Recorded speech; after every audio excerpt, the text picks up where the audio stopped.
जय हो जय हो जय हो।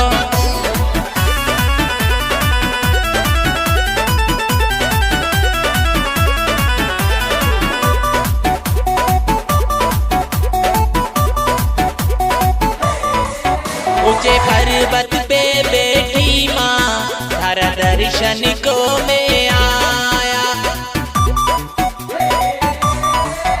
ऊंचे पर्वत पे बैठी माँ तारा दर्शन को मैं आया।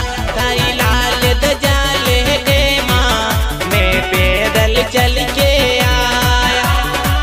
डाबी शरणा में आवे माँ दर्शन दे माँ बीजासन माँ। इंदौर बनियो तारो धाम मैया बीजासन रानी। इंदौर